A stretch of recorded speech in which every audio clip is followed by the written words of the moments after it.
जानगढ़ नगर परिषद के ward number 47 को 7 मई को चुनाव होने जा रहे हैं। उपचुनाव के लिए नामांकन का आखिरी दिन था। वहीं कुल 8 पर्चे भरे गए, 8 नामांकन पत्र दाखिल किए। भाजपा के गंगाधर लाखन ने भी पर्चा भरा, वहीं भाजपा के बागी रेवंत भगवान ने भी पर्चा भरा है। निर्दलीय के रूप में 2 और पर्चे भरे गए हैं। कांग्रेस से पुष्पा देवी ने पर्चा भरा। इसी तरह आरएलपी के रतनलाल नायक और आरती देवी द्वारा भी नामांकन पत्र एसडीएम कार्यालय में दाखिल किए गए। सामाजिक कार्यकर्ता अरविंद सांवरिया ने भी नामांकन पत्र दाखिल किया। डीजे के साथ प्रत्याशी आए, जहां पर उन्होंने डीएम मूलचंद लूनिया के समक्ष अपना पर्चा दाखिल किया। सुजानगढ़ के अनेक सामाजिक कार्यकर्ता और इस नामांकन रैली में भी शामिल हुए।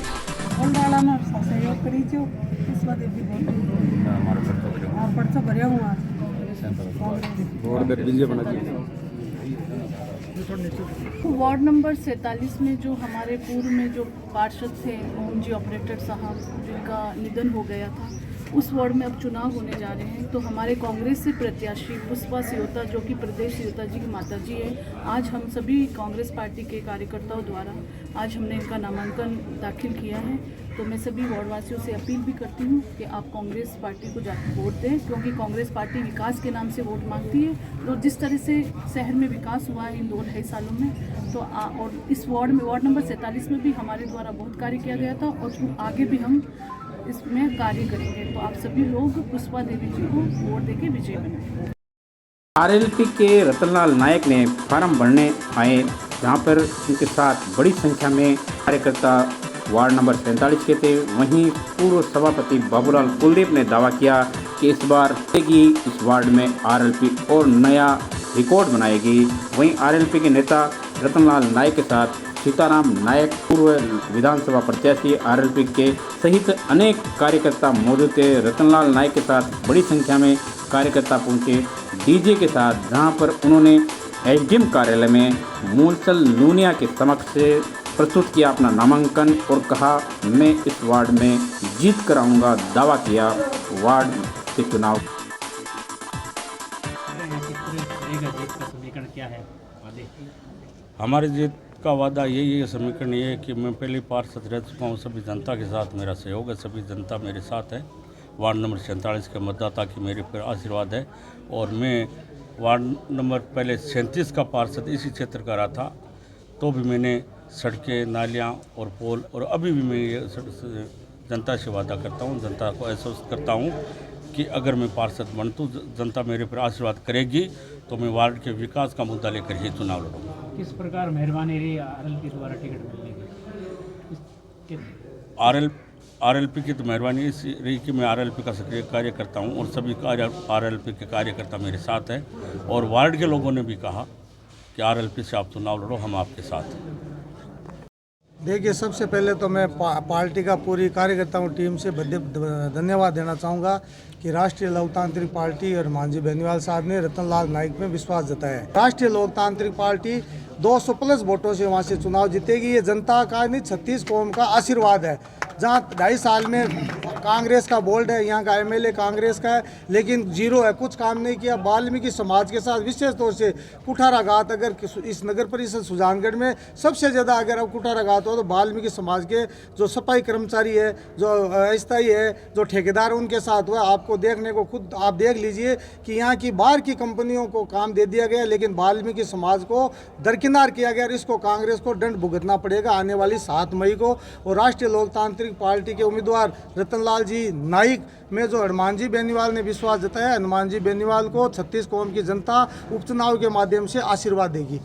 होश में आओ, होश में आओ, होश में आओ। गलत सरकार, होश में आओ, होश में आओ, होश में आओ। हमारी मांगे पूरी करो, पूरी करो, पूरी करो। सरपंच एकता जिंदाबाद, जिंदाबाद, जिंदाबाद। सरपंच एकता जिंदाबाद, जिंदाबाद, जिंदाबाद। मंत्रालय कर्मचारी संघ जिंदाबाद, जिंदाबाद, जिंदाबाद। मांगे पूरी करो, हमारी मांगे पूरी करो, पूरी करो, पूरी करो। हमारी मांगे पूरी करो। पूरा जिंदाबाद, जिंदाबाद, जिंदाबाद। गलत सरकार।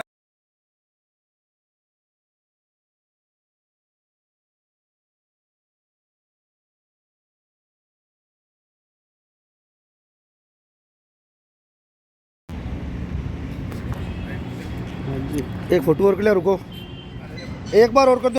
हमारी सरपंचों की 11 सूत्रीय मांगे हैं, काफ़ी लंबे समय से लंबित हैं। पिछले 6 महीने पहले हमने जो जयपुर में जो आंदोलन किया था, महापड़ाव दिया था, उस टाइम समय सरकार से हमारी वार्ता हुई थी और सरकार ने जो आश्वासन हमें दिए थे उस पर सरकार अभी तक खरी नहीं उतरी। मैं केंद्र सरकार, आप मीडिया के माध्यम से केंद्र सरकार और राज्य सरकार दोनों सरकारों को चेताना चाहता हूँ कि हमारी भी पैरेलल गाँवों की सरकार है। हम कोई जो बजट का पैसा है हम हमारे व्यक्तिगत स्वार्थ के लिए नहीं मांग रहे। ये ग्रामीण विकास प्रॉपर हो, जैसे कि 1500 करोड़ रुपए सेंट्रल गवर्नमेंट ने स्टेट को फॉरवर्ड कर दिए, लेकिन स्टेट गवर्नमेंट अभी भी हमारी किस्तें, मतलब ग्रामीण जनों की किस्तें क्यों नहीं दे रही हैं? वो किस्तें दें। और हमारी 11 सूत्रीय मांगों में और भी जनता से जुड़े सारे मुद्दे हैं, ना कि हम हमारे खुद के लिए। तो सरकार जो गाँव की सरकार है उसको कमज़ोर ना समझे और उसको चुनौती ना दे। जिस तरह से राहत कैंप भी है ग्रामीण क्षेत्र में, किस चीज़ का राहत कैंप? बिजली के 100 यूनिट पहले फ्री है, तो ये रजिस्ट्रेशन का झमेला क्यों? सिलेंडर पहले से 1000 रुपये में मिल रहा है तो पूरे बाद में उसमें ये रजिस्ट्रेशन का झमेला क्यों? सरकार अपने मुद्दों से ध्यान हटाना चाहती है। इंग्लिश मीडियम को हिंदी मीडियम को इंग्लिश मीडियम में कर दिया और टीचर है नहीं। 3rd ग्रेड टीचरों का काफ़ी टाइम से तबादला हो नहीं रहा। सरकार अपने मुद्दों से ध्यान हटा के और ये महंगाई राहत कैंप ये चला रही है। और जो ओरिजिनल जो सरकार बनाने वाली जो हमारी सरकार है, गाँव की सरकार, ग्रामीण जनों का ध्यान नहीं दे रही है और ग्रामीण जनों की किस्तें टाइम पे नहीं दे रही है और 1000 तरह की जाँचें उसके ऊपर हमारे ऊपर थोपी जाती हैं। तो किस तरह का महंगाई राहत कैंप है? ग्रामीण जनता है वो त्राई त्राई बोल रही है और हम कोई हमारी मांग नहीं लेके गए। जनता की मांग, जो जनता ने हमें कहा, वो मांग लेके हम राज्य सरकार और केंद्र सरकार के पास गए हैं। तो इसमें हम गलत कहाँ हैं? ग्राम सेवक भी हड़ताल पे हैं और अजी सारे कर्मचारी हड़ताल पे हैं। फिर कर्मचारी सारे विरोध में, असहयोग आंदोलन सरपंचों का, ग्राम सेवकों का, ग्राम विकास अधिकारियों का, सबका असहयोग आंदोलन है। फिर किस चीज़ का महंगाई राहत कैंप? चूरू जिले के प्रथम जिला प्रमुख रहे, 5 बार विधायक रहे रावत राम आर्य की 99वीं जयंती मंगलवार को शहर के लाडनू यंग्स क्लब परिसर में मनाई गई। मंगलवार को व्याख्यान माला और सभा के रूप में ये कार्यक्रम आयोजित हुआ। सुजानगढ़ तहसील व आसपास के सर समाज के लोगों ने कार्यक्रम में हिस्सा लिया। पूर्व विधायक रावत राम आर्य को श्रद्धांजलि अर्पित करते हुए पूर्व सांसद राम सिंह कस्बा ने श्रद्धांजलि अर्पित करते हुए महान व्यक्तित्व के धनी थे स्वर्गीय रावत राम आर्य। वहीं सुजानगढ़ के पूर्व मंत्री खेमाराम मेघवाल ने भी श्रद्धांजलि अर्पित की। बड़ी संख्या में उपस्थित रही सुजानगढ़ विधानसभा क्षेत्र के कार्यकर्ताओं की भारतीय जनता पार्टी के अधिकांश कार्यकर्ता मौजूद है। वहीं जिला परिषद सदस्य नौरंग शिलू, पूर्व जिला परिषद सदस्य हुक्माराम ने भी संबोधन किया। इस कार्यक्रम में विष्णुदत्त त्रिवेदी, सुभाष पारिक सहित अनेक भाजपा कार्यकर्ताओं ने संबोधन दिया इस व्याख्यान माला में और बताया कि स्वर्गीय रावत राम आर्य ऐतिहासिक व्यक्तित्व के धनी थे जिनकी पकड़ थी हर क्षेत्र में, हर वर्ग में। वहीं 5 बार विधायक रहे, ये भी एक बड़ी बात थी। इस अवसर पर जो जी व्याख्यान माला आयोजित की गई है, प्रबुद्धजनों का कार्यक्रम है, क्या कहेंगे? देखिए, आज दादाजी की 99वीं जयंती पर व्याख्यान माला कार्यक्रम का आयोजन रखा गया, जिसमें सुजानगढ़ तहसील के गांव-गांव, ढाणी-ढाणी से लोग यहाँ पधारे हैं। उनके जो संस्मरण हैं वो याद किए हैं। बड़ा शानदार कार्यक्रम रहा। जिस तरह से लोगों ने बढ़ चढ़कर भाग लिया, उनकी ये लोकप्रियता इस क्षेत्र में किस तरह की थी ये दिखाता है। कितनी बार विधायक रह चुके थे? रावत राम जी अपने कालखंड में 5 बार विधायक रहे। सरदार शहर से पहले प्रधान रहे। चूरू जिले के प्रथम अनुसूचित चूरे हुई नहीं बल्कि पूरे भारत के वो प्रथम अनुसूचित जाति के जिला प्रमुख भी रहे। सबसे पहले तो मैं दादाजी स्वर्गीय श्री रावत राम जी आर्य को अपने श्रद्धा सुमन अर्पित करती हूँ। आज सुजानगढ़ की सभी जनता ने बड़ा योगदान दिया है, यहाँ दादाजी को याद किया है, मंच के माध्यम से दादाजी को याद किया है और आज उनकी इस जन्म जयंती पर हम सभी उन्हें श्रद्धा सुमन अर्पित करते हैं।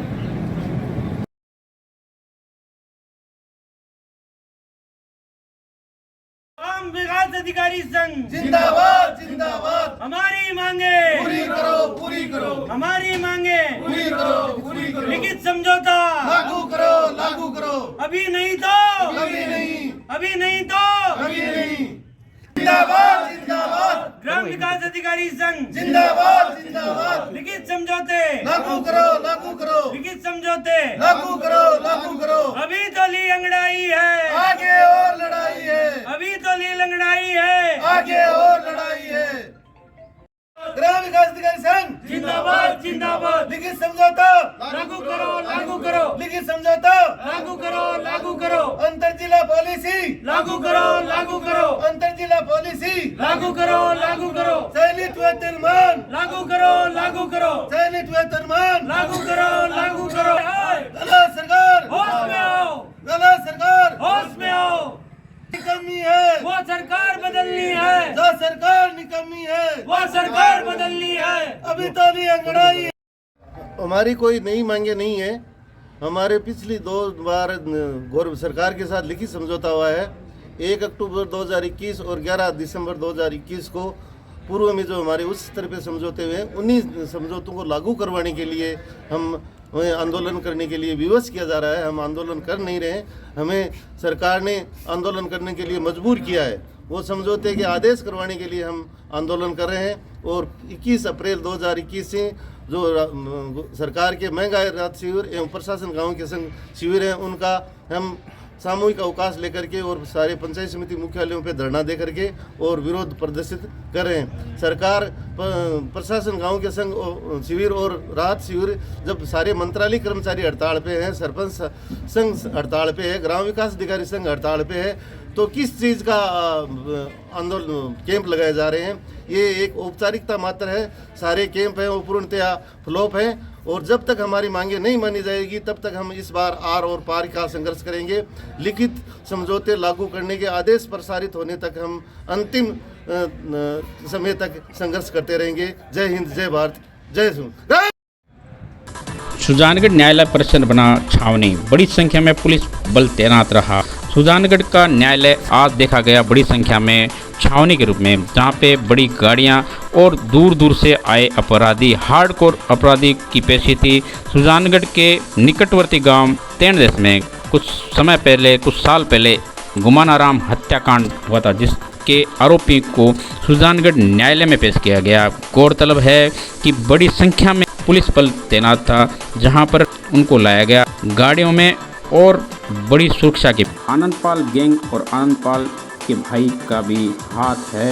ऐसे में आरोपियों को पुलिस ने गिरफ्तार किया था पिछले दिनों और विभिन्न राजस्थान की जेलों में बंद थे आरोपी।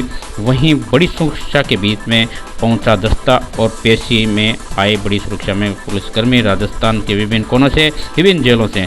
वहीं बता दें आपको कि सुजानगढ़ के न्यायालय में पेशी हुई उपरोक्त हार्डकोर अपराधियों की ले जाया गया पेशी के बाद में जोधपुर, दौसा और अजमेर की जेलों में आरोपियों को। सुजानगढ़ के वाल्मीकि बस्ती में रहने वाले सुनील चावरिया की जयपुर में इलाज के दौरान मौत हो गई।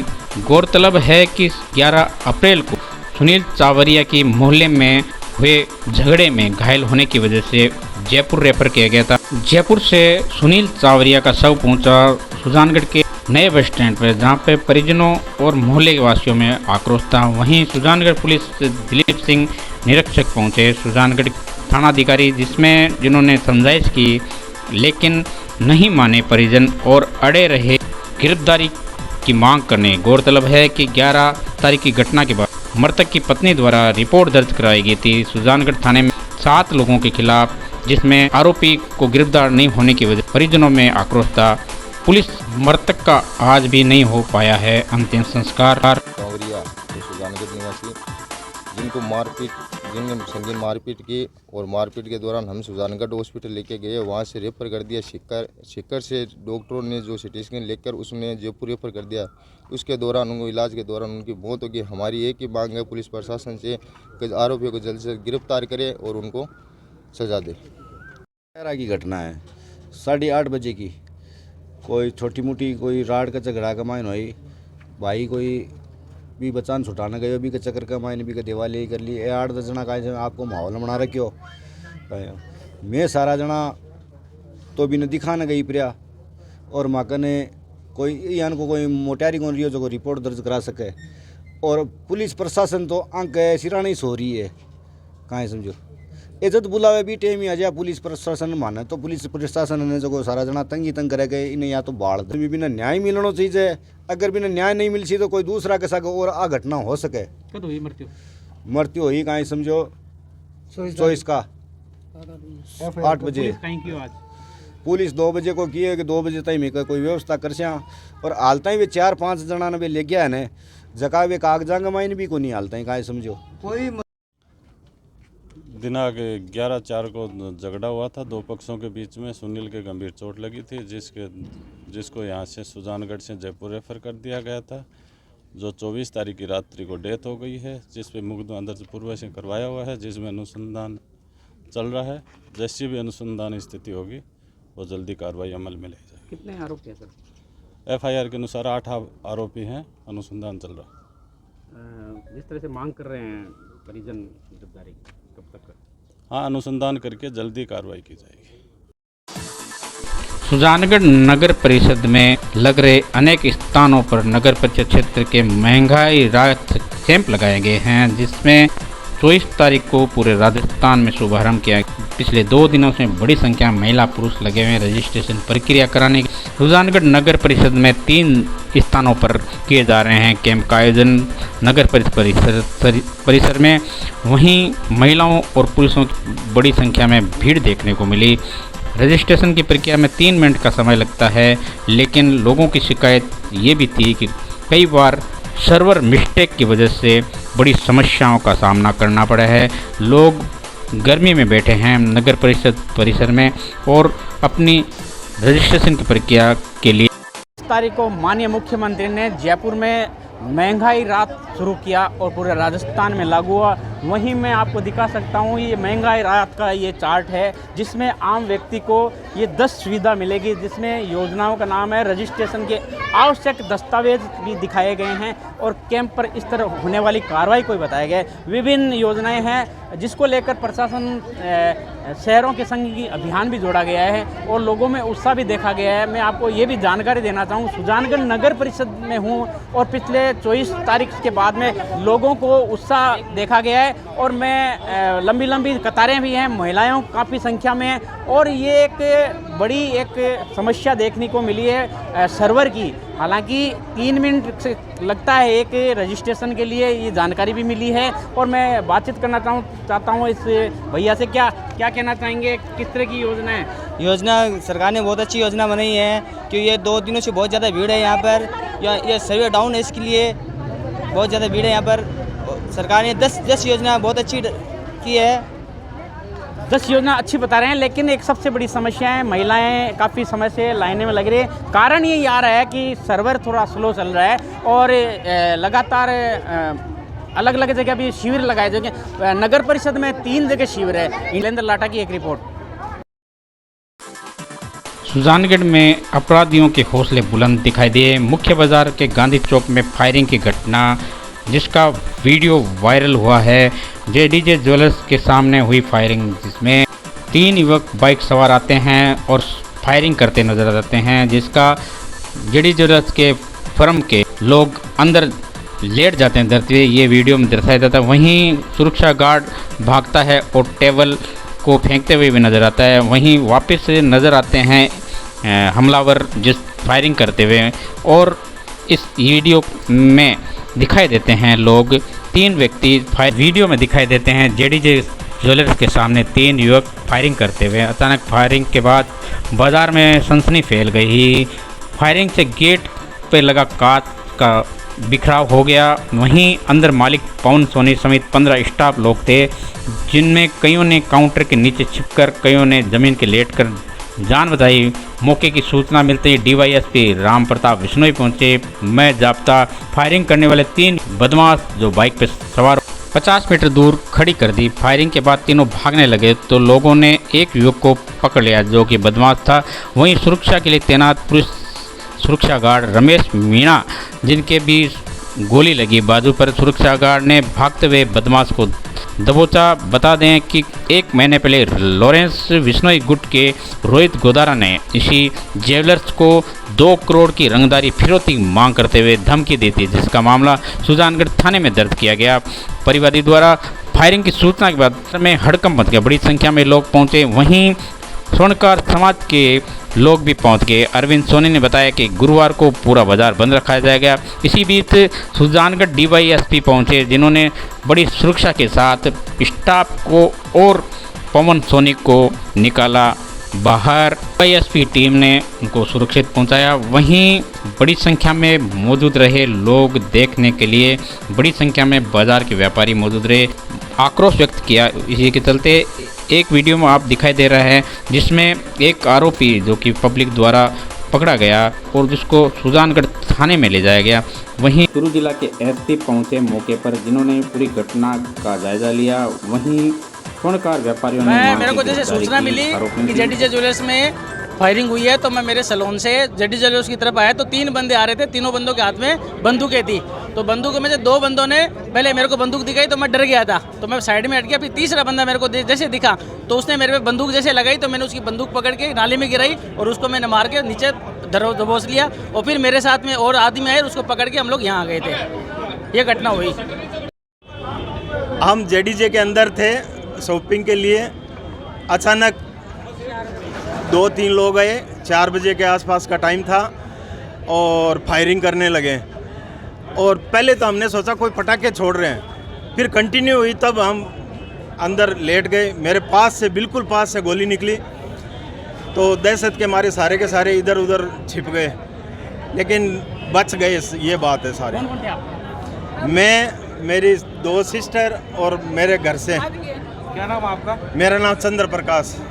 कहीं लगी तो नहीं? लगी नहीं, बच गए भगवान। कितने फायर हुए थे? कम से कम 15 फायर हुए हैं। हिंदू है और मैं लमसम 4 बजे के आसपास थी, तो हमें समझ में नहीं आ रहा, क्योंकि मैं पीठ खड़ी थी।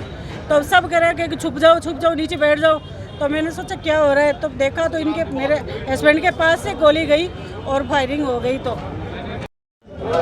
इस वक्त मैं गांधी चौक के नज़दीक स्थित जो कि जेडीजे ज्वेलर्स है, जहां पर अभी 4 बजे फायरिंग की घटना हुई। फायरिंग में 3 व्यक्तियों ने फायरिंग की है और लगभग 10 से 12 राउंड फायर हो चुके हैं। दुकान में जगह जगह फायरिंग के भी, पुलिस भी मौके पर पहुंची है और बाज़ार में हड़कंप मच गया है इस तरह की फायरिंग से। बताना चाहूँगा पिछले दिनों इस व्यापारी को रोहित, मैं आपको बताना चाहूँ पिछले दिनों पर इस जेडीजे व्यापारी को रोहित जो कि गोदारा है, उस गैंग से भी जान से मारने की धमकी दी गई थी फ़ोन द्वारा, जिसके संदर्भ में हाल भी जांच चल रही है। मैं आपको दिखाना चाह रहा हूँ, ये आप दृश्य देख सकते हैं। डीवाईएसपी अंदर गैंग द्वारा भी। आज दिन में जो ये फायरिंग की घटना हुई है, उसमें मौके से जो आरोपी पकड़ा गया है उससे पूछताछ कर रहे हैं, और बाकी अलग अलग जगह टीमें बना के सभी की तलाशी की है। पूरे ज़िले में और आसपास के ज़िलों में भी नाकाबंदी करके आरोपियों को जल्दी ही पकड़ रहे हैं के लिए टीमें लगी हुई है। इसके बारे में अभी मैं डिटेल में बता दूंगा आपको। सर, सुजानगढ़ का जो कोतवाली थाना शहर से काफ़ी दूर है, आपसे व्यापारियों ने भी मांग की थी उस थाने को इधर शिफ्ट किया जाए बाजार के भी। इस संदर्भ में किस तरीके से कार्य किया जाए? बिल्कुल, ये पहले से ही समस्या ध्यान में है। जो अभी तो सदर थाना अंदर है, उस वजह से बाकी जो और जगह हैं जहाँ अस्थायी चौकी भी स्टार्ट कर सकते हैं अभी, और उसके बाद आगे के जो समाधान है वो करेंगे। सर, 2 महीने पहले रोहित गोदारा गैंग का नाम आया था, धमकी भी दी गई थी। इसमें यही गैंग है या कोई और किसी का? इसमें इस आरोपी और बाकी अन्य जो जिनको पकड़ा जाना है उनसे पूछताछ करके और इसके बारे में क्लियर किया जाएगा। कोई सर हथियार भी डिटेन किया गया? इसके बारे में आपको थोड़ी देर बाद मैं संपूर्ण बातें बता दूँगा। चलो ठीक।